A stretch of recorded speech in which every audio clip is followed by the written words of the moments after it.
3 ans après le divorce, le millionnaire retrouve son ex-épouse dans la rue, avec 2 petites filles identiques en larmes. Lorsqu'il découvre la vérité, il s'effondre en larmes. Paris, octobre 2024. Damien Moreau, 30 ans, vit la vie parfaite qu'il a toujours voulu. Entrepreneur à succès dans la tech, appartement de luxe sur la Seine, reconnaissance professionnelle. 3 ans plus tôt, son mariage avec Claire s'est effondré en silence. Trop de travail, trop d'absence, trop de priorités mal placées. Après le divorce, elle a disparu de sa vie. Il ne l'a jamais revue. Un matin d'automne, coincé dans les embouteillages, près de la gare de Lyon, Damien prend un raccourci par une rue qu'il ne connaît pas. C'est là qu'il la voit. Claire agenouillée sur le trottoir, essayant désespérément de consoler 2 petites filles identiques qui pleurent.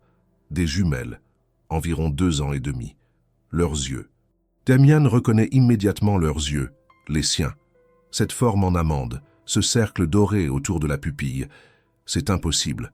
Pourtant, c'est là, évident, indéniable. Claire lève la tête. Leurs regards se croisent. La terreur traverse son visage. Sans un mot, elle attrape les fillettes et s'enfuit, ignorant ses appels. Damien engage un détective. La vérité tombe comme un coup près. Camille et Élodie, nées 9 mois après le divorce. Aucun père sur l'acte de naissance. Claire les a élevées seules, dans un modeste appartement de Montreuil, sans jamais lui dire. Pourquoi lui a-t-elle caché l'existence de ses propres filles? La confrontation est déchirante.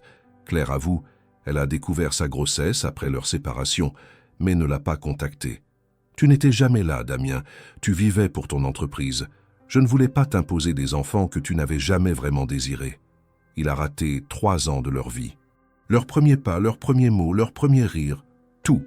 Maintenant qu'il les a retrouvés, Damien reçoit l'offre de sa carrière, diriger une filiale à New York, l'opportunité dont il a toujours rêvé. Mais ses filles viennent de l'appeler « papa » pour la première fois. Comment rattraper 3 années perdues quand le temps ne s'arrête pour personne? Peut-on vraiment reconstruire ce qui a été brisé? Et surtout, va-t-il répéter les mêmes erreurs qui ont détruit son mariage? Entre ambition et paternité, entre passé et futur, entre orgueil et amour, Damien doit faire le choix qui définira le reste de sa vie. Cette fois, il n'y aura pas de seconde chance.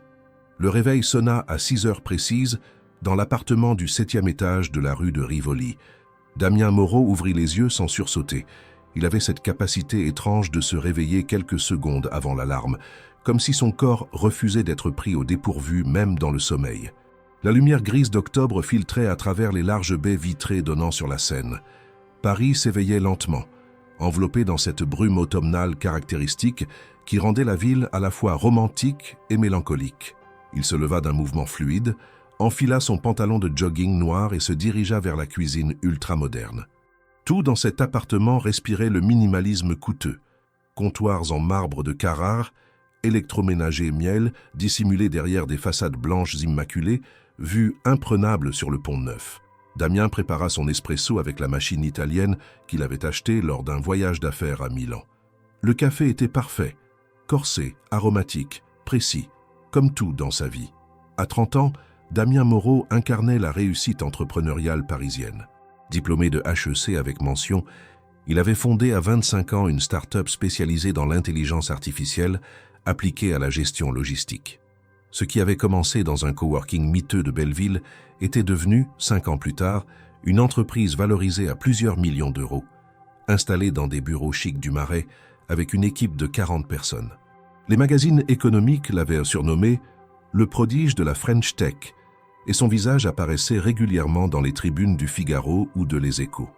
Pourtant, alors qu'il sirotait son café en regardant les péniches glisser sur la Seine, Damien ressentait ce vide familier qu'il s'efforçait d'ignorer depuis 3 ans.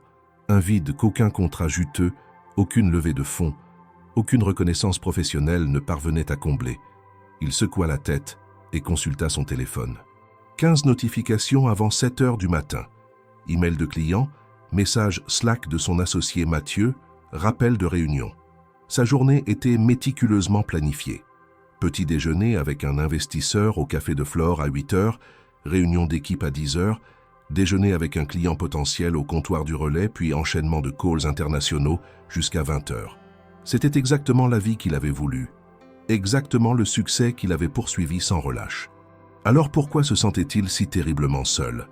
Damien enfila son costume Hugo Boss gris anthracite, noua sa cravate Hermès bleu marine avec précision et quitta l'appartement à 7h15. Dans l'ascenseur, il croisa Madame Fontaine, sa voisine du 6e, une femme élégante d'une 60aine d'années qui promenait son caniche blanc. « Bonjour Damien », dit-elle avec un sourire chaleureux.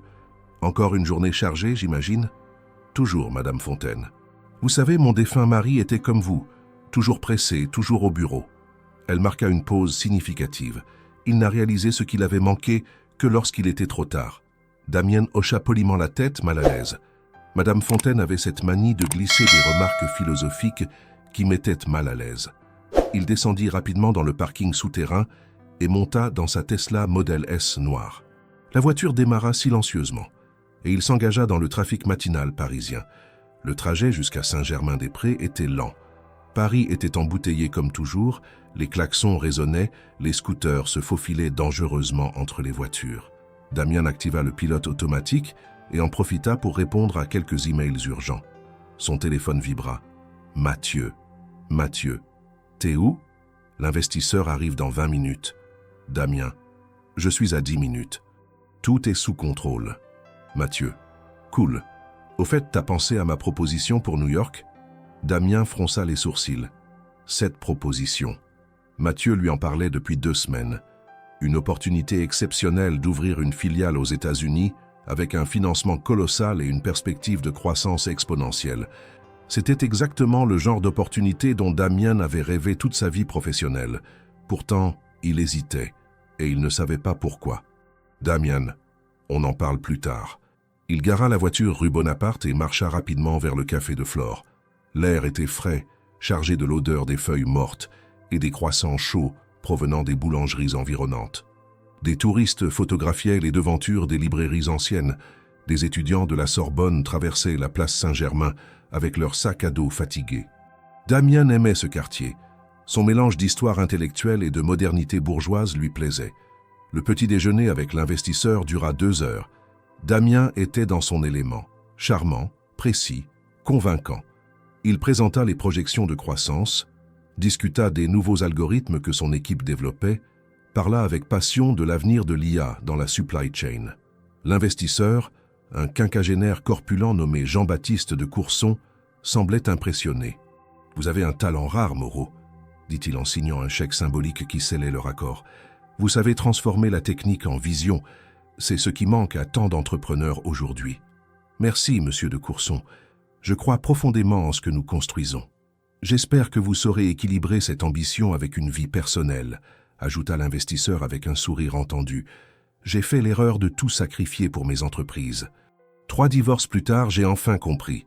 Encore un. Pourquoi tout le monde semblait-il vouloir lui donner des leçons de vie ce matin?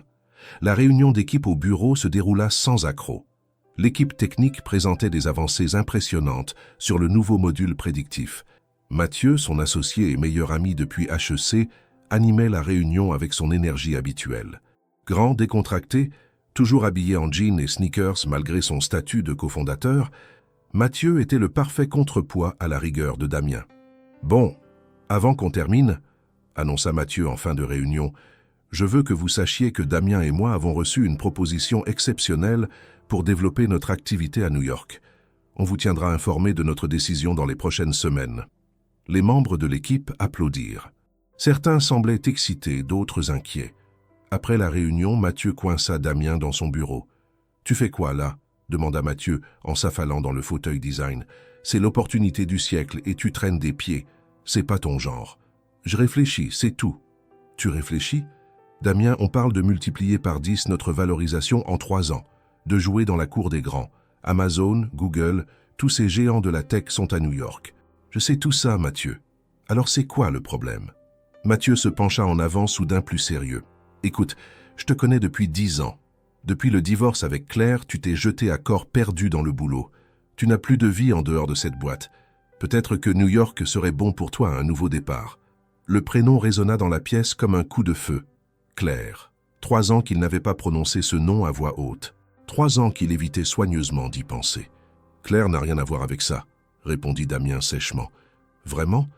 Parce que moi, j'ai l'impression que tu cours après quelque chose pour oublier qu'elle est partie. Mathieu, je t'en prie. D'accord, d'accord. Mathieu leva les mains en signe d'apaisement. Mais pense à l'offre.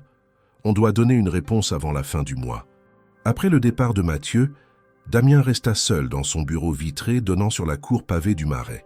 Il regarda les touristes déambuler dans la rue, les terrasses des cafés commençaient à se remplir pour le déjeuner. Sa vie était exactement comme il l'avait planifié.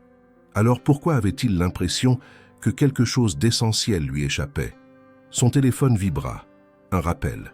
Déjeuner avec le client au comptoir du relais dans 15 minutes.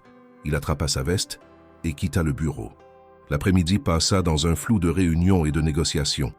À 18h, Damien devait normalement enchaîner avec un call important avec un partenaire allemand, mais une panne de réseau dans leur bureau reporta la réunion au lendemain. Pour la première fois depuis des semaines, il se retrouva avec 2 heures de liberté inattendue. Il décida de rentrer chez lui à pied. L'air frais lui ferait du bien. Il remonta la rue de Rivoli, traversa le jardin des Tuileries où les dernières feuilles dorées tombaient des arbres centenaires, puis longea la Seine en direction de son appartement. Paris était magnifique à cette heure. Le soleil couchant nimbait les façades haussmanniennes d'une lumière ambrée. Les lumières des bateaux-mouches dansaient sur l'eau sombre du fleuve. En marchant, Damien repensa à Claire. C'était plus fort que lui. Mathieu avait touché un point sensible. Leur mariage avait été un désastre, une lente agonie émotionnelle qu'il préférait oublier. Ils s'étaient rencontrés à 24 ans lors d'un vernissage dans une galerie de Montmartre. Claire était graphiste indépendante, créative, spontanée, rêveuse, tout ce que Damien n'était pas. Elle l'avait séduit par sa légèreté, sa capacité à voir de la beauté dans les détails insignifiants. Ils s'étaient mariés trop vite, à 27 ans, emportés par une passion qui masquait leur incompatibilité fondamentale. Le problème, c'est que Damien ne savait pas ralentir. Même pendant leur lune de miel en Toscane, il répondait aux emails, organisait des calls, stressait pour l'entreprise. Claire avait essayé de le comprendre puis de le changer, puis avait fini par se résigner. Leurs conversations étaient devenues des monologues parallèles. Un soir, après un dîner silencieux dans leur appartement de l'époque, un 2 pièces exigu de Bastille, Claire avait simplement dit « Je ne peux plus, Damien. Tu n'es jamais vraiment là, même quand tu es physiquement présent. » Le divorce avait été propre, civilisé, presque clinique. Pas de cris, pas de drame, juste une séparation nette et définitive. Claire était partie avec ses affaires et Damien ne l'avait jamais revue. Il s'était plongé dans le travail avec une intensité presque maniaque, construisant son empire professionnel sur les ruines de son mariage. Et maintenant, 3 ans plus tard, il se demandait parfois s'il n'avait pas tout raté. Le lendemain matin, Damien se réveilla avec une sensation étrange, une nervosité qu'il n'arrivait pas à identifier. Il suivit sa routine habituelle, café, costume, email. Mais aujourd'hui, il avait une réunion cruciale dans les bureaux d'un client potentiel situé près de la gare de Lyon. Le trafic serait terrible à cette heure. À 8h30, coincé dans un embouteillage monstre boulevard Diderot, Damien consulta Google Maps. Une petite rue parallèle permettait d'éviter le gros du trafic. Il prit impulsivement la sortie, s'engagea dans un quartier moins familier de petites rues bordées d'immeubles modestes et de commerces de proximité. C'était une matinée froide typique d'octobre. Le ciel était d'un gris uniforme, menaçant de pluie. Les gens se pressaient sur les trottoirs, emmitouflés dans leurs manteaux, le souffle formant de petits nuages de vapeur. Damien roulait lentement, cherchant du regard le nom de la rue qui le ramènerait sur l'artère principale. Puis il la vit. D'abord, ce fut juste une silhouette féminine agenouillée sur le trottoir. Mais quelque chose dans la courbure de son dos, dans la façon dont ses cheveux châtains tombaient sur ses épaules, déclencha une alarme primitive dans son cerveau. Il freina brusquement, provoquant un coup de klaxon irrité de la voiture derrière lui. Claire, c'était Claire. Le temps sembla se distordre.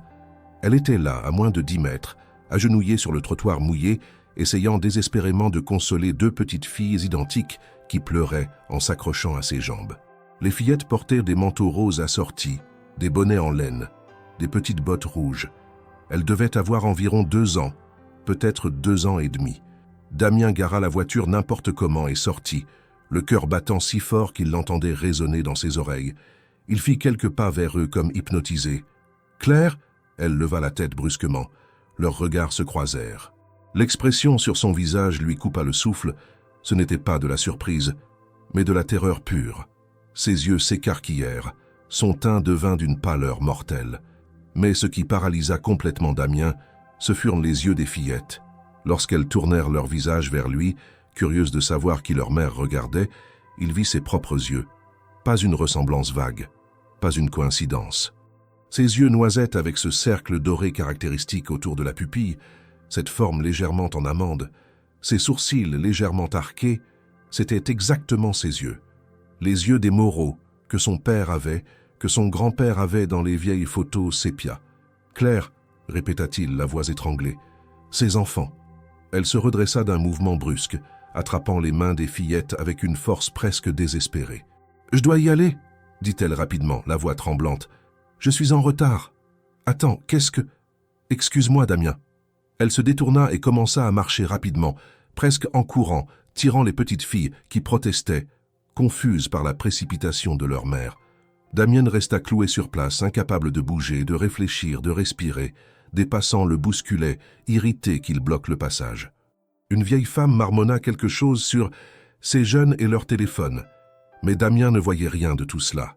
Il ne voyait que ses yeux, ces petits visages qui ressemblaient tellement aux siens, ces fillettes qui devaient avoir environ 2 ans et demi. 2 ans et demi. Leur divorce datait d'il y a 3 ans.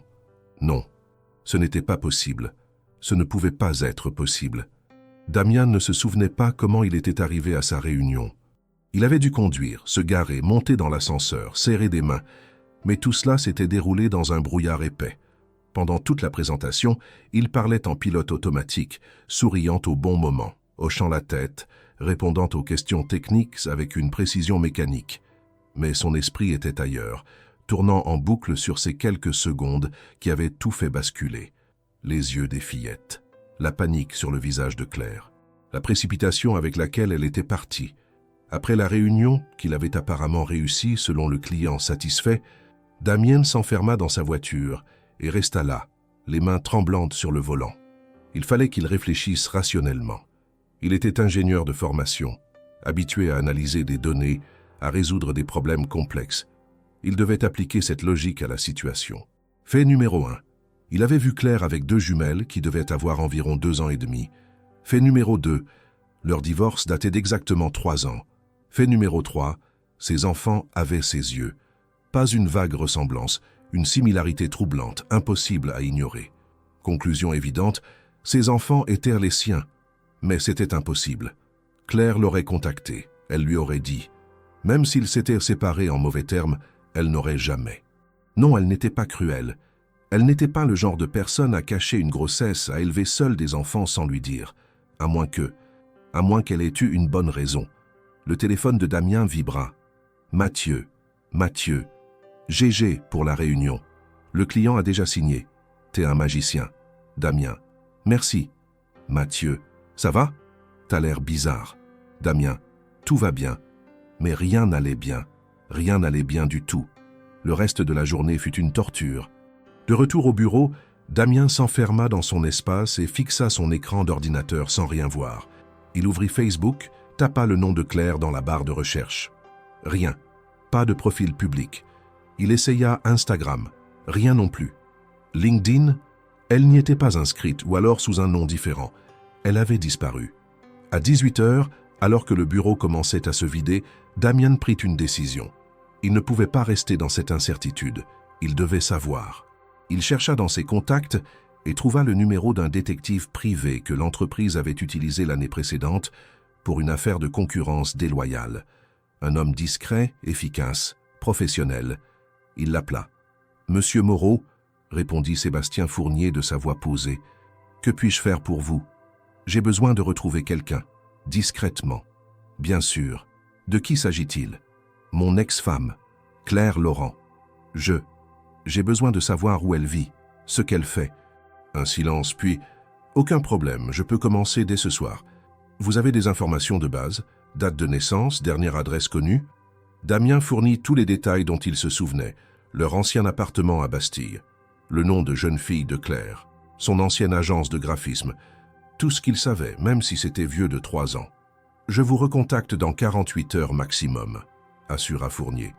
Mais 48 heures, c'était une éternité. Cette nuit-là, Damien ne dormit pas. Allongé dans son lit king-size avec vue sur la Seine illuminée, il fixait le plafond en rejouant la scène encore et encore. Le visage de Claire, les fillettes, cette ressemblance impossible à ignorer. S'il avait des enfants, si ces petites filles étaient vraiment les siennes, alors il avait raté les premières années de leur vie. Leurs premiers pas, leurs premiers mots, leurs premiers rires, tout. Il avait tout raté. Et si Claire lui avait effectivement caché cette grossesse, pourquoi? Qu'avait-il fait pour mériter ça? Mais au fond de lui, Damien connaissait déjà la réponse.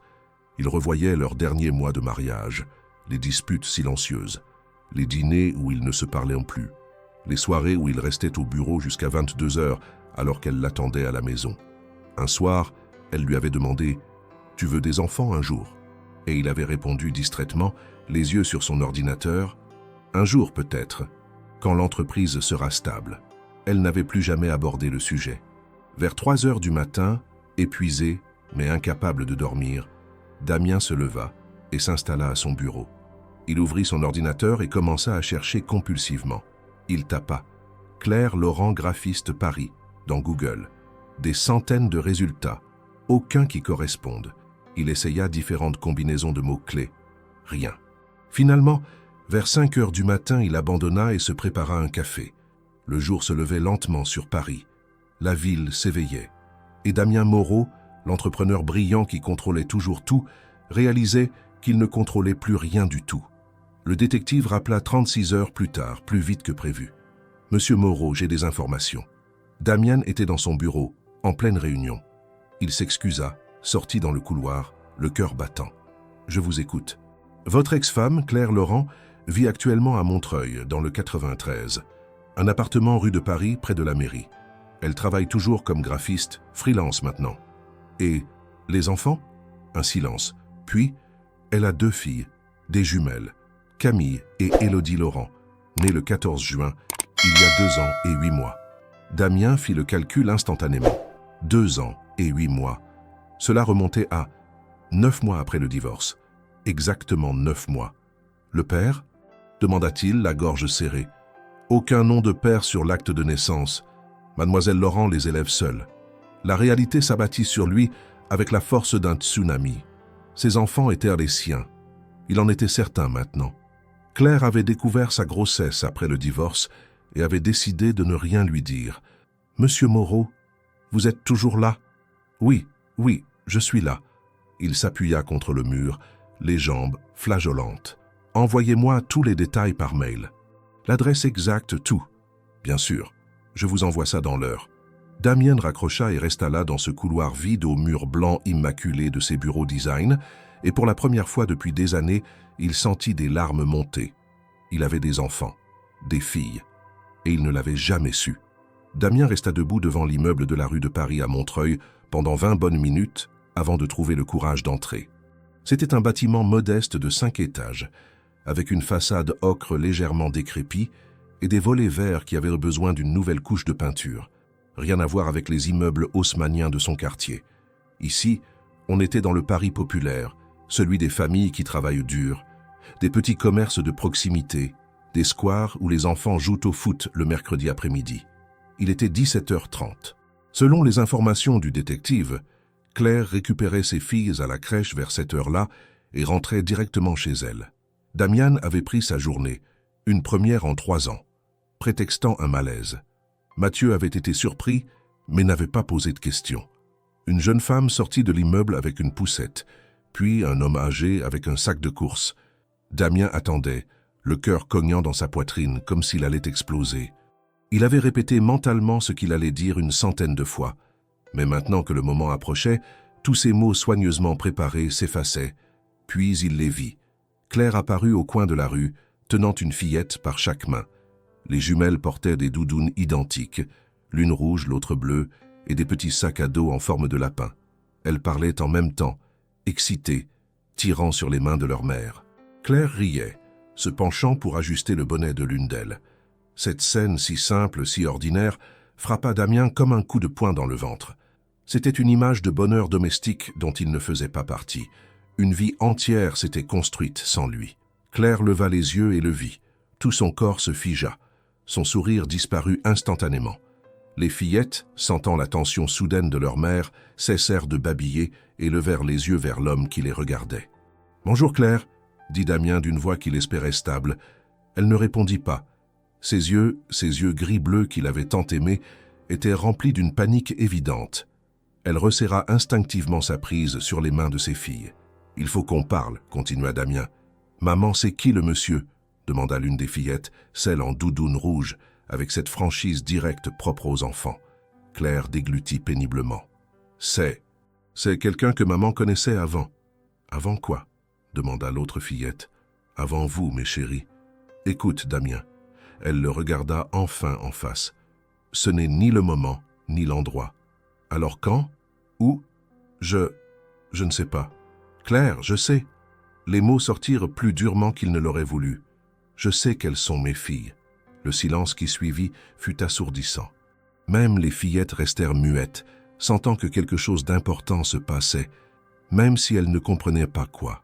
Les yeux de Claire se remplirent de larmes. « Pas ici, pas devant elle. »« D'accord, alors monte avec elle, installe-les et redescends. Je t'attendrai. » Elle hésita puis hocha la tête. Sans un mot de plus, elle entraîna les fillettes vers l'entrée de l'immeuble.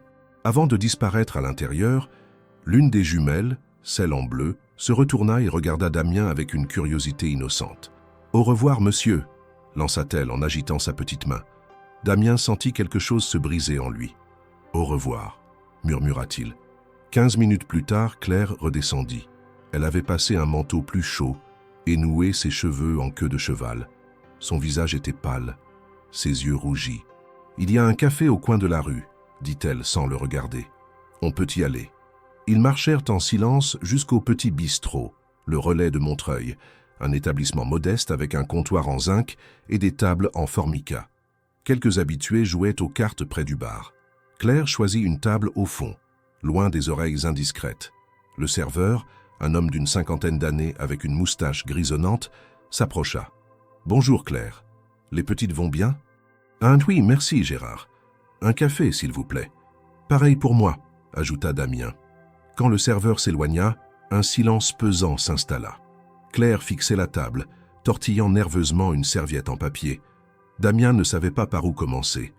Toutes les phrases qu'il avait préparées lui semblaient soudain inadéquates. « Elle s'appelle Camille et Élodie », dit finalement Claire d'une voix basse. Camille, c'est celle qui portait la doudoune rouge. Elle est plus bavarde, plus extravertie. Élodie est plus réservée, plus observatrice. Elles sont nées le 14 juin. Il y a 2 ans et 8 mois. Oui, 9 mois après notre divorce. Claire hocha la tête, les yeux toujours baissés. « Pourquoi ?» La voix de Damien se brisa. « Pourquoi tu ne m'as rien dit ?» Gérard apporta les cafés. Claire attendit qu'il s'éloigne avant de répondre. Quand elle leva enfin les yeux vers Damien, il y vit une douleur immense. « Parce que j'avais peur. »« Qu'ai-je peur de quoi ?»« De toi. » Elle prit une inspiration tremblante. Non, pas de toi physiquement. Peur de ce que tu dirais, de ce que tu ferais. Peur que tu me reproches d'avoir tout gâché. Peur que tu penses que je l'avais fait exprès. Fait exprès? Claire, je ne comprends pas. Damien. Elle enroula ses mains autour de la tasse chaude, comme pour chercher du réconfort. Les derniers mois de notre mariage étaient un cauchemar. Tu ne me voyais plus. Tu ne me parlais plus. Ton entreprise était tout ce qui comptait, et moi j'ai tout fait. Je sais que j'ai merdé. Un soir, tu te souviens, je t'ai demandé si tu voulais des enfants, et tu as dit, sans même lever les yeux de ton ordinateur, « Un jour peut-être, quand l'entreprise sera stable. » Les larmes coulaient maintenant sur ses joues. À ce moment-là, j'ai compris que tu ne serais jamais prêt, que pour toi, il y aurait toujours quelque chose de plus important. Damien se souvenait maintenant. Cette conversation qu'il avait à peine écoutée, distrait par un email urgent d'un investisseur. 2 mois après le divorce, j'ai découvert que j'étais enceinte, continua Claire. Au début, j'ai paniqué, j'ai pensé t'appeler, j'ai même composé ton numéro plusieurs fois. Mais à chaque fois, je me souvenais de ton regard absent, de ta voix distraite.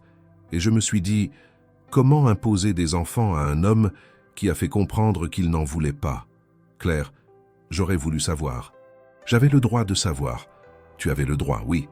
Elle s'essuya les yeux avec un mouchoir froissé. Mais qu'est-ce que ça aurait changé? Tu serais venu par obligation? Par culpabilité? Tu aurais fait semblant d'être heureux tout en me reprochant intérieurement d'avoir ruiné ta belle vie? Ce n'est pas juste. Tu ne peux pas décider à ma place. Je sais. Sa voix était à peine audible. Je sais que c'était égoïste. Je sais que c'était mal. Mais Damian, j'avais tellement peur. Peur de te voir faire semblant. Peur de voir mes filles grandir avec un père qui les considère comme un fardeau. Damien sentit la colère monter en lui. Pas contre Claire, mais contre lui-même. Contre l'homme qu'il avait été. L'homme qui avait été si obsédé par sa réussite qu'il n'avait pas vu ce qu'il était en train de perdre. « Tu aurais dû me donner une chance, dit-il d'une voix rauque. J'aurais pu changer. J'aurais pu être là. Peut-être. » Claire le regarda avec une tristesse infinie. Ou peut-être que tu aurais continué exactement comme avant. Et mes filles auraient grandi en se demandant pourquoi leur père ne les aimait pas assez pour être présent. Elles sont mes filles, Claire. Mes filles. Et j'ai raté les 2 premières années de leur vie. Leurs premiers pas, leurs premiers mots, tout. Je sais. Et je suis désolé. Vraiment. Ils restèrent silencieux un long moment. Dans le bistrot, quelqu'un alluma le poste de radio. Une chanson de Jacques Brel flottait dans l'air enfumé. « Qu'est-ce que tu veux maintenant ?» demanda finalement Claire. « Les connaître, être leur père. Tu vis dans quel monde, Damien ?» Il y avait de l'amertume dans sa voix maintenant. « Tu débarques après 3 ans et tu penses que tu peux juste... » Quoi? Jouer au papa le week-end? Elles ne te connaissent pas. Pour elles, tu es un étranger. Ça alors laisse-moi devenir autre chose qu'un étranger. Ce n'est pas si simple. Pourquoi pas? Parce que... Claire hésita, cherchant ses mots. Parce que tu vis dans un appartement de luxe dans le centre de Paris. Tu travailles 70 heures par semaine. Tu voyages tout le temps. Comment tu vas faire pour être père dans ces conditions? Je changerai. Comme tu as changé pendant notre mariage. Le coup porta. Damien encaissa, la mâchoire serrée. Je ne suis plus le même homme, Claire. Prouve-le. 2 jours plus tard, Damien se retrouva dans le parc des Buttes-Chaumont, un samedi après-midi froid de novembre. Claire avait finalement accepté qu'il rencontre les jumelles, brièvement, dans un lieu public, sans pression. Il était arrivé 20 minutes en avance, trop nerveux pour rester chez lui. Il portait un jean et une veste en cuir, évitant consciemment son habituel costume-cravate. Dans ses mains, 2 peluches identiques, des lapins en peluche qu'il avait passé 1 heure à choisir dans un magasin de jouets, terrorisé à l'idée de se tromper. Quand il les vit arriver, son cœur fit un bond. Claire tenait les 2 fillettes par la main. Elles portaient des doudounes colorées et des bonnets avec des pompons. En l'apercevant, Camille, la plus bavarde, tira sur la main de sa mère. « Maman, c'est le monsieur de l'autre jour. » Élodie, plus réservée, se cacha à moitié derrière sa mère. Claire s'accroupit à leur hauteur. « Les filles, vous vous souvenez quand je vous ai dit que maman avait une surprise? Eh bien, ce monsieur s'appelle Damien, et il est votre papa. » Le silence qui suivit sembla durer une éternité. Camille regardait Damien avec des yeux ronds. Élodie s'accrocha encore plus fort à Claire. « Un papa ?» demanda finalement Camille. « Comme le papa de Léo à la crèche ?»« Oui, ma chérie. Mais pourquoi il n'était pas là avant ?» La question, dans son innocence dévastatrice, transperça Damien. Comment expliquer à une enfant de 2 ans et demi des concepts aussi complexes que le divorce, la peur, les mauvaises décisions? Parce que papa habitait loin, improvisa Claire. Mais maintenant il est revenu. Et il aimerait beaucoup vous connaître. Damien s'agenouilla pour être à leur hauteur. De près, la ressemblance était encore plus frappante. Elles avaient ses yeux, son front haut, même la fossette qu'il avait au menton. « Bonjour Camille. Bonjour Élodie, dit-il doucement. Je vous ai apporté quelque chose. » Il tendit les lapins en peluche. Camille prit le sien immédiatement, le serrant contre elle avec un sourire rayonnant. Élodie hésita, regardant sa mère pour confirmation, puis accepta timidement le sien. « Il s'appelle comment ?» demanda Camille. « Je ne sais pas. Comment veux-tu l'appeler ?»« Caramel. Parce qu'il est marron comme du caramel. C'est un très joli nom. » Élodie murmura quelque chose d'inaudible. Claire se pencha. « Quoi, ma chérie ?»« Le mien. Il s'appelle Nuage. »« Parce qu'il est tout doux ?» demanda Damien. Élodie hocha la tête, un petit sourire apparaissant sur son visage. Ils passèrent l'heure suivante à se promener dans le parc. Camille bavardait sans arrêt, racontant des histoires de la crèche. posant 1000 questions. Élodie restait plus silencieuse, mais elle ne quittait plus Damien des yeux, avec cette intensité observatrice des enfants qui analysent le monde. À un moment, Camille trébucha et tomba sur le gravier. Elle commença à pleurer. Instinctivement, Damien se précipita et la prit dans ses bras. « Ça va aller, ma puce. Montre-moi ton genou. Ça fait mal. Je sais. Mais regarde, c'est juste une petite égratignure. Tu es très courageuse. » Claire les observait, les yeux brillants. Quand Damien releva la tête, leurs regards se croisèrent. Pour la première fois, il vit quelque chose de différent dans ses yeux. Pas de la méfiance ou de la peur, mais peut-être de l'espoir. Quand vint le moment de se séparer, Camille refusa de lâcher la main de Damien. « Tu reviens quand, papa ?»« Papa. » Le mot résonna dans tout son être. Il dut se retenir pour ne pas éclater en sanglots devant elle. « Très bientôt, ma chérie. Promis. » Les semaines qui suivirent furent les plus étranges de la vie de Damien. Il continuait à diriger son entreprise, à assister aux réunions, à négocier des contrats. Mais tout cela lui semblait soudain secondaire, presque insignifiant. Sa vraie vie, sa vraie priorité, c'étaient ces 2 petites filles qu'il voyait maintenant 2 fois par semaine. Claire avait établi des règles strictes. Pas de sorties trop longues au début, toujours en sa présence, et surtout, pas de promesses qu'il ne pourrait pas tenir. Damien accepta tout. Il aurait accepté n'importe quoi. Il apprit à les connaître progressivement. Camille, avec son énergie débordante et sa curiosité insatiable. Élodie, plus douce, plus réfléchie, mais tout aussi affectueuse une fois qu'elle avait donné sa confiance. Il découvrit que Camille adorait les histoires de dragons, qu'Élodie avait peur du noir mais pas des chiens, que toutes les 2 raffolèrent des crêpes au chocolat et détestèrent les épinards. Il commença à adapter sa vie. Il refusait maintenant les réunions le mercredi après-midi pour pouvoir récupérer les filles à la crèche. Il annula un voyage d'affaires à Berlin pour ne pas rater l'anniversaire de Camille et Élodie, leurs 3 ans. Il apprit à tresser les cheveux en regardant des tutoriels YouTube à 2 heures du matin. Mathieu remarqua le changement. « Alors, tu vas me dire ce qui se passe ?» demanda-t-il un soir, alors qu'il finalisait des documents pour un nouveau client. « De quoi tu parles ?»« Damien, ça fait 15 ans qu'on se connaît. Tu penses que je vois pas que quelque chose a changé? Tu refuses des réunions, tu pars tôt, tu souris comme un idiot en regardant ton téléphone. » Damien hésita. Puis il sortit son téléphone et montra une photo. Camille et Élodie au parc, leurs visages illuminés par des sourires éclatants. « Elles sont magnifiques, » dit Mathieu après un silence. « C'est qui ?»« Mes filles. »« Quoi ?» C'est compliqué. Damien résuma toute l'histoire. La rencontre fortuite, la découverte, les révélations de Claire. Mathieu resta sans voix un long moment. « Putain !» dit-il finalement. « C'est putain. Et maintenant ?» « Ça maintenant, j'essaie de rattraper 3 ans de retard. » « Et New York ?» La question tomba comme une pierre.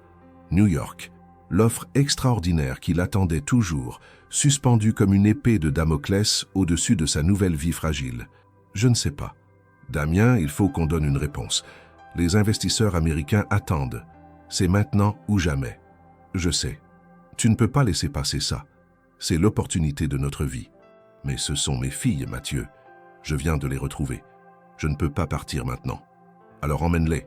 Emmène Claire. Vous recommencez tous ensemble là-bas. Ce n'est pas si simple. Pourquoi pas? Parce que Claire le détestait encore un peu. Parce que les filles commençaient à peine à lui faire confiance. Parce que tout était encore si fragile, si nouveau. Partir maintenant serait comme construire une maison sur du sable. Un mercredi après-midi, alors qu'il récupérait les jumelles à la crèche, l'éducatrice, une jeune femme souriante nommée Morgane, l'interpella. « Monsieur Moreau, puis-je vous parler un instant ?» Damien acquiesça, inquiet. Camille et Élodie jouaient dans le petit jardin de la crèche. « Je voulais juste vous dire que les filles vont beaucoup mieux depuis quelques semaines. »« Mieux? Elles allaient mal ?»« Pas mal, non. Mais on sentait qu'il leur manquait quelque chose. » Elle posait souvent des questions sur les papas des autres enfants. Morgane sourit. « Maintenant, elle parle de vous tout le temps. Mon papa, il m'a acheté ça. Mon papa, il sait faire des crêpes. Mon papa, il vient mercredi. C'est adorable. » Damien sentit sa gorge se serrer. « Merci de me le dire. Claire doit être soulagée aussi. Élever des jumelles seule, ce n'est pas facile. » Non, ce n'était pas facile. Et Claire l'avait fait pendant presque 3 ans sans aide, sans soutien. sans personne pour partager le poids de cette responsabilité. Damien réalisait maintenant l'ampleur de ce qu'elle avait accompli. Ce soir-là, après avoir ramené les filles chez Claire, il demanda s'il pouvait parler. Les jumelles étaient épuisées et s'endormirent rapidement.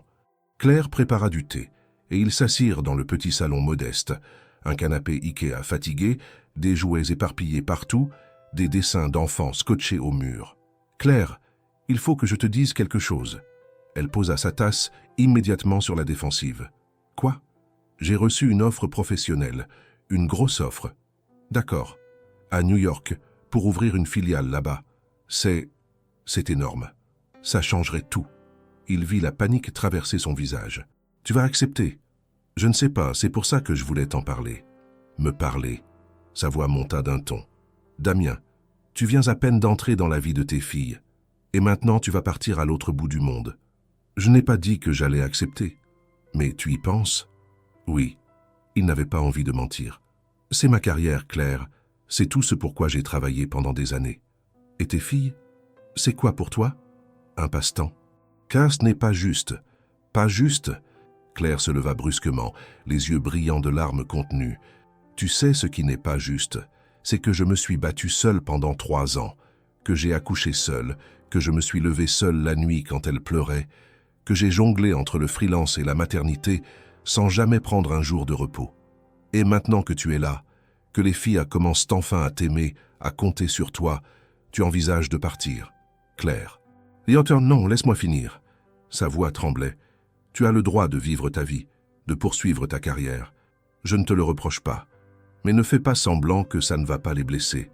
Parce que ça va les blesser, Damien, profondément. Et si vous veniez avec moi ?»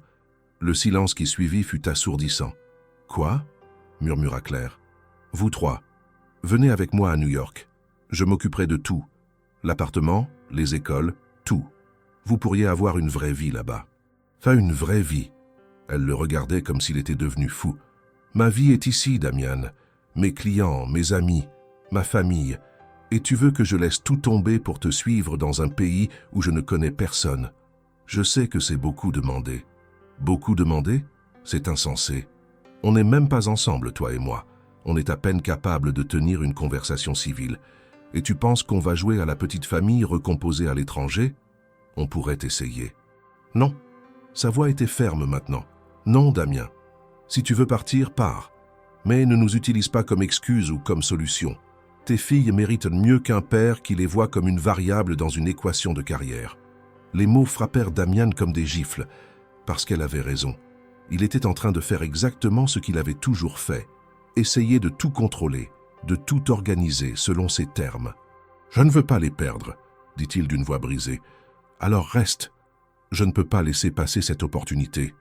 Tu ne peux pas avoir les deux, Damien. » Claire le regarda avec une tristesse infinie. « Tu vas devoir choisir, et cette fois, j'espère que tu feras le bon choix. » Damien passa la nuit suivante assis sur son balcon, regardant Paris scintiller sous les étoiles. Il n'avait jamais été aussi perdu de toute sa vie. D'un côté, l'opportunité professionnelle de sa vie, tout ce pourquoi il avait travaillé, sacrifié, lutté. De l'autre, 2 petites filles qu'il appelait papa et qui comptaient sur lui. Vers 3 heures du matin, son téléphone sonna. « Mathieu, t'es réveillé ? » « Oui, je passe chez toi. » 20 minutes plus tard, Mathieu était là, 2 bières à la main. Ils s'installèrent sur le balcon. « Alors ?» demanda Mathieu. « Tu as décidé ?»« Non. Damien, on doit donner une réponse demain. »« Je sais. Écoute. » Mathieu but une gorgée de bière. « Je vais te dire quelque chose que tu ne vas pas aimer. Mais je suis ton ami, alors je dois le dire. Vas-y. Toute ta vie, tu as couru après le succès. Depuis qu'on s'est rencontrés à HEC, tu étais obsédé par l'idée de réussir, de prouver quelque chose. Et tu l'as fait, mec. Tu as créé une boîte géniale. Mais regarde-toi, tu vis dans un appart de luxe vide. Tu n'as pas eu de vraie relation depuis Claire. Tu travailles 70 heures par semaine. Et pourquoi ? Pour construire quelque chose. Ou pour fuir quelque chose. Mathieu le regarda dans les yeux. Ton père, c'était quoi son problème déjà ? Damien se raidit. On ne parle pas de mon père. Justement, on devrait. Parce que tu es en train de devenir exactement comme lui. Va te faire foutre, Mathieu. Ton père était un businessman brillant, non ? toujours au bureau, toujours en voyage. Et toi, tu as passé ton enfance à l'attendre, à espérer qu'il vienne à tes matchs de foot, à tes spectacles d'école. Il n'est jamais venu. Arrête. Et maintenant, tu vas faire la même chose à tes filles. Damien se leva brusquement, la rage bouillonnant en lui. Je ne suis pas comme mon père. Prouve-le alors. Mathieu resta assis, calme. Prouve-le en faisant le choix qu'il n'a jamais fait. Choisis tes enfants. Et l'entreprise? New York? Tout ce qu'on a construit? L'entreprise, on la fera grandir d'ici. Ou pas. Peut-être qu'on n'aura jamais de bureau à Manhattan. Et alors? Est-ce que ça va vraiment compter dans 20 ans? Il marqua une pause. Mais dans 20 ans, quand tes filles se marieront, auront des enfants, est-ce qu'elles voudront que tu sois là? Ou est-ce qu'elles t'en voudront toujours d'avoir choisi ta carrière? Damien resta silencieux, les poings serrés. Je vais accepter l'offre de New York, dit Mathieu doucement. J'irai là-bas seul, je dirigerai la filiale. Et toi, tu resteras ici. Tu dirigeras les opérations en France. On sera partenaires à distance. Mathieu, c'est décidé. Parce que contrairement à toi, je n'ai personne qui m'attend. Pas d'enfant, pas d'ex que je voudrais reconquérir. Alors laisse-moi faire ça. Et toi, rattrape le temps perdu avec ta famille. Le lendemain matin, Damien se réveilla avec une clarté qu'il n'avait pas ressentie depuis des années. Il savait ce qu'il devait faire. Il appela Mathieu, formalisa l'arrangement. Mathieu partirait à New York, Damien resterait à Paris et réorganiserait sa vie professionnelle. Moins d'heures, plus de délégations, un meilleur équilibre. Puis il se rendit à Montreuil. C'était un samedi matin. Quand Claire ouvrit la porte, surprise de le voir, il était essoufflé d'avoir monté les escaliers 4 à 4. « Damien, qu'est-ce que… » « Je refuse. »« Quoi ?»« New York. Je refuse. Je reste ici. » Claire le regarda, incrédule. « Tu es sérieux ?»« Complètement. Mathieu va y aller seul. Moi, je reste à Paris. Je vais réorganiser mon travail, déléguer plus, être moins au bureau. Parce que… » Sa voix se brisa. « Parce que ces filles sont tout ce qui compte vraiment. Et je ne vais pas refaire les mêmes erreurs, pas cette fois. » Les larmes coulaient sur les joues de Claire. « Damien, je ne te demande rien. Je ne te demande pas de m'aimer à nouveau. Je ne te demande même pas de me pardonner. Mais laisse-moi être leur père. Un vrai père. Présent. Là. » Avant qu'elle puisse répondre, 2 petites voix retentirent depuis le salon. « Papa !» Camille et Élodie apparurent en pyjama, les cheveux en bataille. Elles coururent vers lui, et il les attrapa, les serrant fort contre lui. À ce moment précis, avec le poids chaud de ses filles dans ses bras, leur odeur de shampoing à la fraise, leurs petites mains accrochées à son cou, Damien sut qu'il avait pris la bonne décision. Pour la première fois de sa vie, il avait choisi ce qui comptait vraiment. Et en levant les yeux vers Claire, qui les observait avec un sourire tremblant et des larmes plein les yeux, il se demanda si peut-être, juste peut-être, il n'avait pas seulement retrouvé ses filles. Peut-être avait-il aussi une chance de retrouver l'amour. Les 3 premiers mois après sa décision furent les plus difficiles de la vie de Damien. Non pas parce qu'il regrettait, il ne regrettait rien, mais parce qu'être père s'avérait infiniment plus complexe qu'il ne l'avait imaginé. Il découvrit que les enfants de 3 ans ne dormaient pas selon des horaires prévisibles, que les crises de larmes pouvaient surgir pour un biscuit cassé, qu'une simple sortie au parc nécessitait une logistique digne d'une opération militaire. Il apprit à négocier avec des fillettes têtues qui refusaient de mettre leurs chaussures, à inventer des histoires le soir quand elles ne voulaient pas dormir, à essuyer des larmes après des cauchemars. Qu'un mercredi particulièrement chaotique de décembre illustra parfaitement ces nouveaux défis. Il était venu récupérer les jumelles à la crèche pour l'après-midi. Le plan était simple, goûter, jeu au parc, puis retour chez Claire à 18h. Sauf que rien ne se passa comme prévu. D'abord, Élodie renversa son chocolat chaud sur son manteau, puis Camille voulut absolument aller au balançoire, mais elles étaient toutes occupées, déclenchant une crise de pleurs monumentale. Ensuite, les 2 décidèrent qu'elles avaient faim, mais rejetèrent toutes les options de snacks qu'ils proposaient.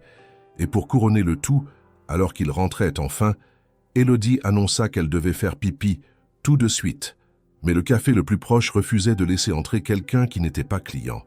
Damien se retrouva à acheter 3 expressos qu'il ne boirait jamais juste pour avoir accès aux toilettes, tout en portant Élodie qui gigotait désespérément et en tenant Camille qui pleurait parce qu'elle avait perdu son lapin en peluche caramel quelque part entre le parc et le café. Quand il ramena finalement les filles chez Claire à 19 heures, avec 1 heure de retard, un manteau taché, un lapin retrouvé in extremis dans une poubelle publique et 2 enfants épuisés et grincheuses, il était au bord de l'effondrement nerveux. Claire ouvrit la porte, vit la scène et éclata de rire. « Bienvenue dans la vraie vie de parents », dit-elle avec un sourire en coin. « Comment tu fais ça toute seule ?» demanda Damian, sincèrement abasourdi. « Tous les jours ?» On s'habitue. Elle prit les filles et les envoya se laver les mains. « Café ?»« S'il te plaît. » Ils s'assirent dans la petite cuisine pendant que les jumelles jouèrent dans leur chambre. Damian but son café comme un homme assoiffé dans le désert. « Tu sais, dit Claire doucement, tu n'es pas obligé de tout faire parfaitement. Les enfants ne demandent pas la perfection, ils demandent juste que tu sois là. J'ai l'impression de tout faire de travers. Ce n'est pas vrai. Les filles t'adorent. Elles parlent de toi tout le temps. Papa a dit ça, papa m'a montré ça. Tu ne te rends pas compte à quel point tu es important pour elles maintenant. » Ces mots réchauffèrent quelque chose dans la poitrine de Damien. « Vraiment ? Vraiment. » Claire hésita, puis ajouta « Tu as changé, Damien. Je ne pensais pas que c'était possible, mais tu as vraiment changé. » Au bureau, la transformation était tout aussi visible. Damien avait radicalement restructuré sa vie professionnelle.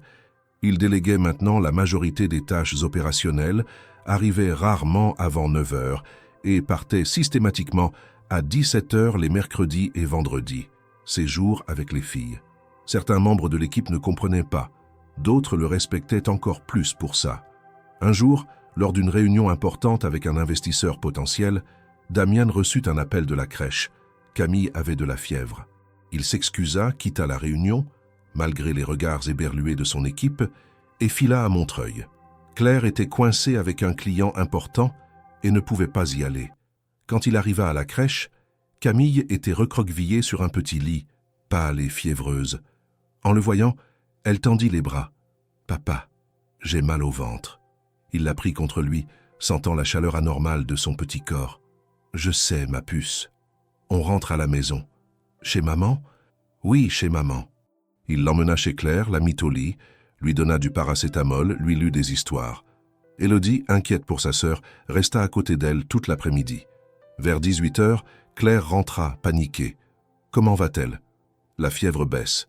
Elle dort maintenant. » Claire s'assit sur le canapé, épuisée. « Merci d'être venue. Je me sentais tellement coupable de ne pas pouvoir. »« Tu n'as pas à te sentir coupable. C'est aussi mon rôle maintenant. » Elle le regarda longuement. « Tu as raté ta réunion importante, non ?»« Oui, Damien. C'est bon, Claire, ma fille avait besoin de moi. Le reste peut attendre. » Pour la première fois depuis leur divorce, Claire posa spontanément sa main sur la sienne. Le geste était simple, presque inconscient, mais il envoya une onde de choc dans tout le corps de Damien. « Tu es un bon père, » murmura-t-elle. En janvier, un événement inattendu vint bouleverser leur fragile équilibre.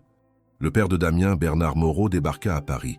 Damien n'avait pas vu son père depuis presque 2 ans. Leur relation avait toujours été compliquée, distante, froide. Bernard était un homme d'affaires impitoyable, qui avait bâti un empire dans l'immobilier, mais avait complètement raté sa vie de famille. Le mariage de ses parents s'était effondré quand Damien avait 12 ans, et son père s'était remarié 3 fois depuis, chaque mariage se terminant de la même façon, dans l'indifférence et les papiers juridiques. « Ton père veut te voir », avait dit sa mère au téléphone. « Il est à Paris pour affaires, il dit que c'est important. » Damien avait accepté à contre-cœur. Ils se retrouvèrent dans un restaurant chic du 8e arrondissement, le genre d'endroit que Bernard adorait. Élégant, cher, impersonnel. Son père n'avait presque pas changé. 62 ans, toujours impeccablement habillé, cheveux grisonnants, soigneusement coiffés, regard dur d'homme habitué à commander. « Damien, tu as bonne mine. »« Bonjour, papa. » Ils commandèrent. La conversation resta superficielle pendant l'entrée. Des banalités sur les affaires, l'économie, la politique. Puis au plat principal, Bernard alla droit au but. « J'ai entendu dire que tu avais refusé l'opportunité de New York. » Damien se raidit. « Comment tu sais ça ?»« J'ai mes sources. » Bernard coupa son bœuf avec précision. « C'était une erreur monumentale. Tu aurais pu décupler la valeur de ton entreprise. J'ai fait le choix qui me convenait. » « Le choix qui te convenait. » Son père le regarda avec un mélange d'incompréhension et de mépris. « Tu as laissé passer l'opportunité du siècle, pourquoi ? Pour jouer au papa poule ? Pour être avec mes filles, oui, tes filles. Bernard posa sa fourchette. J'ai aussi appris ça. 2 jumelles que ton ex-femme t'avait cachées. Quelle histoire sordide. Ce n'est pas sordide, c'est ma vie. Ta vie. Son père eut un rire sans joie. Tu sais ce que j'ai appris au fil des années, Damien? Que la famille est une distraction. Une jolie distraction, certes, mais une distraction quand même. Les vrais hommes construisent des empires. Ils ne changent pas des couches. La colère monta en Damien, brûlante et pure. Est-ce que tu t'entends parler? Je dis la vérité, une vérité que tu refuseras probablement d'accepter, comme tu as toujours été trop sensible. Sensible? Damien se pencha en avant. Tu sais ce dont je me souviens de mon enfance, papa? De t'attendre. D'attendre que tu viennes à mes matchs de foot. D'attendre que tu rentres pour mes anniversaires. D'attendre que tu me regardes enfin, que tu me voies enfin. Tu n'es jamais venu. Tu n'as jamais été là. J'étais en train de bâtir quelque chose. Tu as bâti un empire vide. Les mots sortaient maintenant comme un torrent libérateur. Tu as eu 3 épouses qui t'ont quitté. Des enfants qui ne te parlent plus. Tu vis seul dans une maison gigantesque, pleine de choses coûteuses et complètement vide d'amour. Et tu veux que je te ressemble? Le visage de Bernard se durcit. Fais attention à ce que tu dis. Non. Pour la première fois de ma vie, je ne vais pas faire attention. Damien se leva. J'ai passé des années à essayer de te prouver quelque chose, à essayer de gagner ton respect. Et j'ai failli devenir exactement comme toi. Mais tu sais quoi? J'ai des filles maintenant. 2 petites filles magnifiques qui méritent mieux qu'un père absent. Et je refuse de leur faire subir ce que tu m'as fait subir. Alors tu vas gâcher ton potentiel pour des enfants qui, dans 15 ans, te reprocheront de ne pas avoir assez réussi. Au moins, elles me connaîtront. Au moins, elles sauront que je les ai choisies. Damien jeta quelques billets sur la table et partit. Il tremblait, mais pour la première fois depuis des années, il se sentait libre. Libre du fantôme de l'approbation paternelle qu'il avait poursuivi toute sa vie. Ce soir-là, il se rendit chez Claire sans prévenir. Quand elle ouvrit la porte, elle vit immédiatement que quelque chose n'allait pas. Damien, qu'est-ce qui s'est passé? Il lui raconta tout. Le déjeuner avec son père, la confrontation, les mots échangés. Claire l'écouta en silence, puis le prit dans ses bras. C'était la première fois qu'ils se touchaient vraiment depuis le divorce, et Damien se laissa aller, sentant toute la tension accumulée se dissoudre. « Tu as fait ce qu'il fallait, » murmura-t-elle. « Tu n'es pas ton père. Tu ne le seras jamais. Comment tu peux en être si sûre ?» Elle se recula pour le regarder dans les yeux. « Parce que ton père n'aurait jamais refusé New York. Il n'aurait jamais quitté une réunion pour une fille malade. Il n'aurait jamais passé des heures à chercher un lapin en peluche perdu. » Elle sourit. « Tu es un bon père, Damien. Un père présent. Et c'est tout ce qui compte. » Les mois suivants virent une transformation progressive, mais profonde, de leur dynamique. Damien continuait à voir les filles 3 fois par semaine, parfois plus. Il les emmenait aux zoos, au musée, dans les parcs.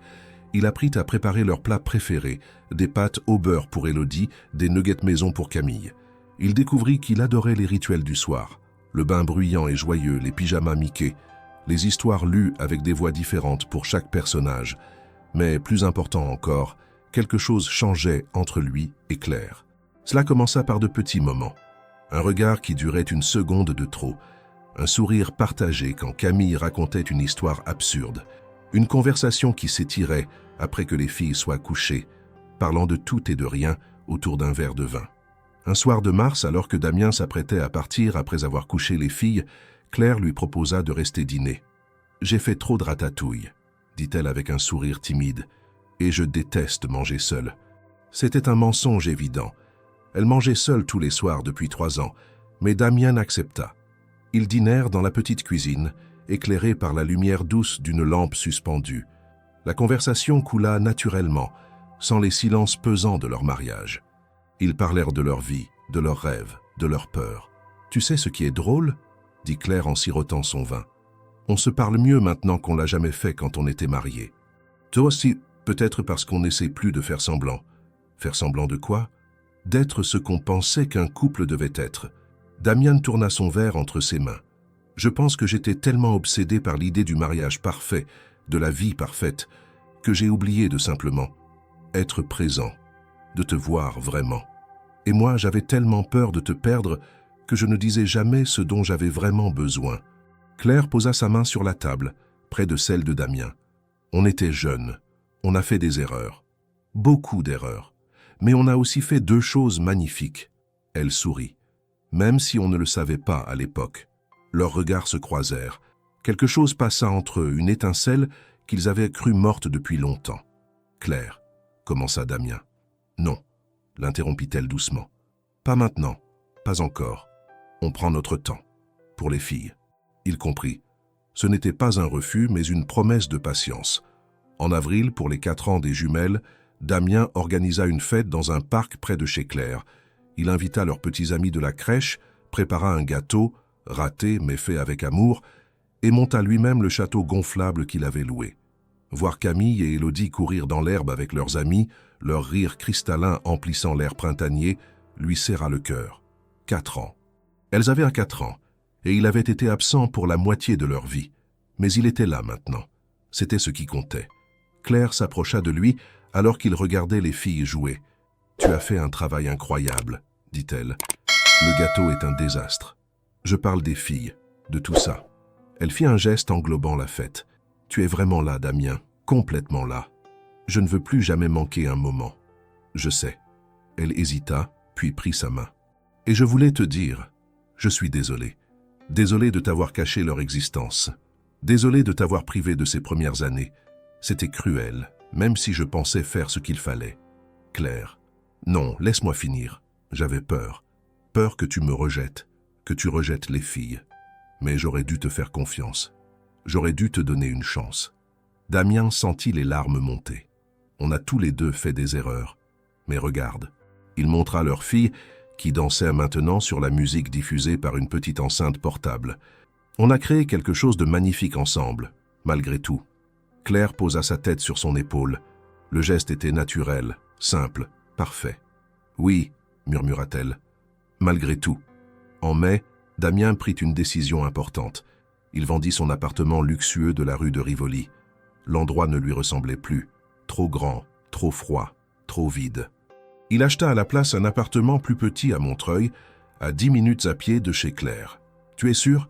avait demandé Mathieu au téléphone depuis New York. « Montreuil? Toi? Je veux être près de mes filles. Ou près de leur mère. » Damien n'avait pas répondu, mais le sourire dans sa voix parlait de lui-même. Le déménagement fut une aventure. Camille et Élodie l'aidèrent, ou plutôt le gênèrent, avec enthousiasme, déballant des cartons, jouant à cache-cache dans les pièces vides, dessinant sur les murs encore nus, avec l'autorisation spéciale de papa. Claire vint voir l'appartement le jour de l'emménagement. C'était un 3 pièces lumineux, au 2e étage d'un immeuble récent, avec un petit balcon donnant sur un square où des enfants jouaient. « C'est joli, » dit-elle en explorant les pièces. « Vraiment. C'est une des chambres et pour les filles. » Il lui montra la pièce qu'il avait peinte en jaune pâle. « Je me suis dit que comme ça, elle pourrait dormir ici parfois. Si tu es d'accord, bien sûr. » Damien. Claire regardait la chambre avec des yeux brillants. « Tu as vraiment pensé à tout. Je veux qu'elles se sentent chez elles, ici. Qu'elles aient 2 maisons, 2 endroits où elles sont aimées. » Ce soir-là, après que les filles soient parties avec Claire, Damien resta seul dans son nouvel appartement. C'était étrange, plus petit, moins prestigieux que son ancien logement. Mais pour la première fois depuis des années, il se sentait vraiment chez lui. Le premier week-end où les jumelles dormirent chez lui fut à la fois merveilleux et chaotique. Damien avait tout préparé, leurs plats préférés, leurs pyjamas, leurs doudous. Mais rien ne l'avait préparé à la réalité de gérer 2 fillettes de 4 ans pendant 48 heures consécutives. Le samedi passa dans un tourbillon d'activités. Parc le matin, déjeuner au McDonald's, contre son meilleur jugement mais sous pression intense, sieste ratée l'après-midi, dessin animé, dîner, bain qui transforma la salle de bain en piscine miniature, et enfin, histoire du soir. « Papa ?» demanda Élodie alors qu'il leur lisait Le Petit Prince pour la 3e fois. « Pourquoi tu habitais pas avec nous avant ?» La question lui coupa le souffle. Camille leva aussi les yeux vers lui attendant la réponse. Parce que, comment expliquer à des enfants de 4 ans des concepts aussi complexes que le divorce, les erreurs, le temps perdu? Parce que papa a fait des bêtises, papa n'a pas été intelligent. Mais maintenant, papa est là, et je ne partirai plus jamais. Promis ? demanda Camille. Promis, mon cœur. Et maman ? demanda Élodie. Tu l'aimes encore, maman ? Damien sentit son cœur s'arrêter. Les deux fillettes le regardaient avec cette intensité troublante des enfants qui posent les questions les plus difficiles avec une innocence désarmante. « Oui, répondit-il honnêtement. « Oui, je l'aime encore, beaucoup. Alors pourquoi vous habitez pas ensemble? C'est compliqué. Les adultes disent toujours ça quand ils savent pas répondre, commenta Camille avec la sagesse d'une vieille âme de 4 ans. Damien ne put s'empêcher de rire. « Tu as raison, ma puce. » En juin, par une chaude soirée d'été, Claire appela Damien en panique. « J'ai besoin d'aide. Mon client m'a demandé un rendu urgent pour demain matin. Je dois travailler toute la nuit, mais les filles. J'arrive. » 20 minutes plus tard, il était chez elle. Les jumelles dormaient déjà. Claire était entourée d'esquisses, son ordinateur ouvert, les cheveux attachés n'importe comment, l'air stressé. « Merci, dit-elle avec reconnaissance. Tu peux rester ici, juste au cas où elle se réveille? Bien sûr, travaille, je gère. » Elle s'installa à la table de la cuisine, plongée dans son travail. Damien s'allongea sur le canapé avec un livre, mais passa la plupart du temps à l'observer. La façon dont elle se mordillait la lèvre quand elle réfléchissait, la façon dont elle repoussait distraitement une mèche de cheveux, la passion dans ses yeux quand elle créait. Il l'avait aimée autrefois pour ces mêmes raisons. Et maintenant, il réalisait qu'il ne l'avait jamais vraiment arrêtée. Vers minuit, elle fit une pause, se servant un verre d'eau. « Tu devrais rentrer chez toi, dit-elle.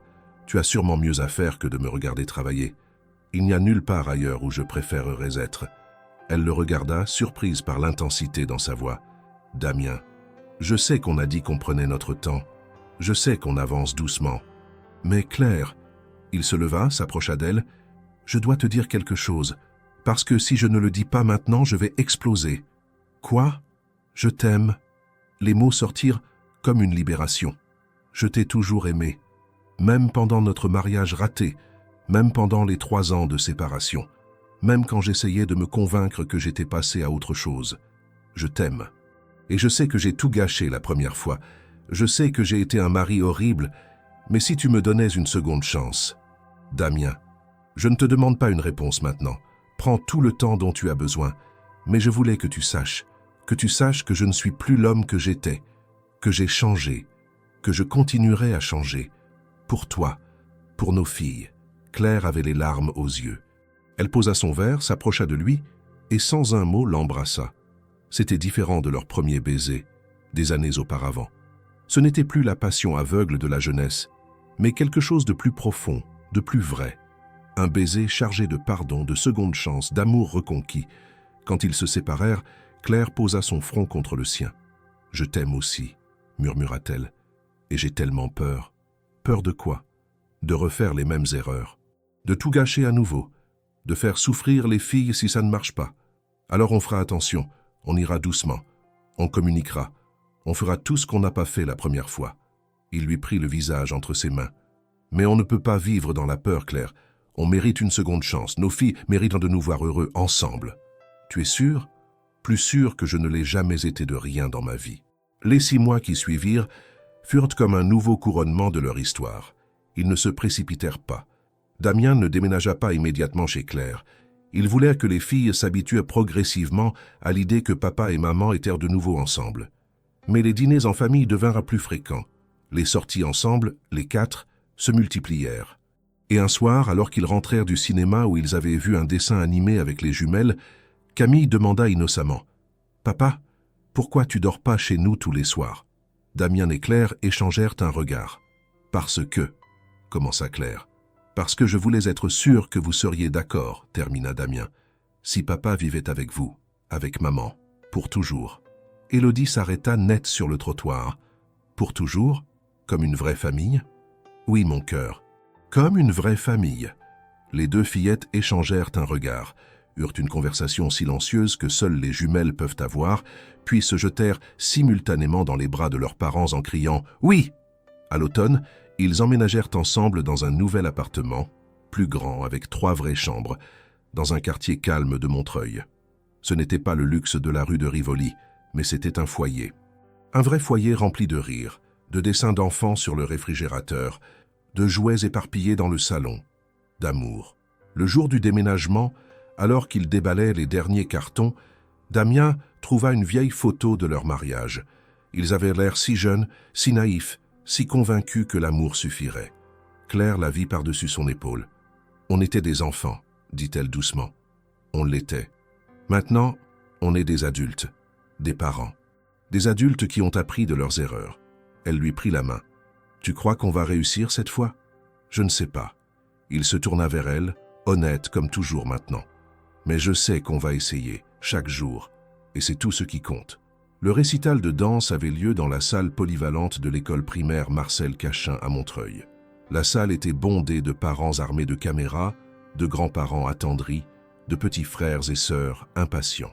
Damian Moreau, assis au 3e rang à côté de Claire, serrait nerveusement sa main. Sur les genoux de Claire, leur fils Gabriel, âgé de 18 mois, mâchouillait un biscuit en observant le monde avec des yeux curieux. « Elles vont être magnifiques, » murmura Claire. « J'espère juste qu'elles ne vont pas oublier les pas. Camille était tellement stressée hier soir. Elle va s'en sortir. » Les lumières s'éteignirent. La musique commença. Et soudain, elles étaient là. Camille et Élodie, 7 ans maintenant, grandes et sûres d'elles, dans leur tutu rose. Elles dansaient avec grâce et concentration, leur visage illuminé par la joie pure de la performance. Damien sentit les larmes monter. Ces petites filles, ces filles qu'il avait failli ne jamais connaître. Ces enfants magnifiques qui avaient transformé sa vie, qui lui avaient appris ce qui comptait vraiment. À la fin du spectacle, les enfants saluèrent sous les applaudissements. Camille et Élodie coururent vers leurs parents, radieuses et essoufflées. « On a été bien, papa ?» demanda Camille. « Vous avez été parfaite, mes chéris, absolument parfaite. » Élodie se pencha pour embrasser son petit frère. « Gabriel a aimé ?» Le bébé babilla quelque chose d'incompréhensible, mais avec enthousiasme, ce qui fit rire tout le monde. Plus tard, alors qu'ils marchaient tous les 5 sous le ciel étoilé de Montreuil, Damien prit un moment pour observer sa famille.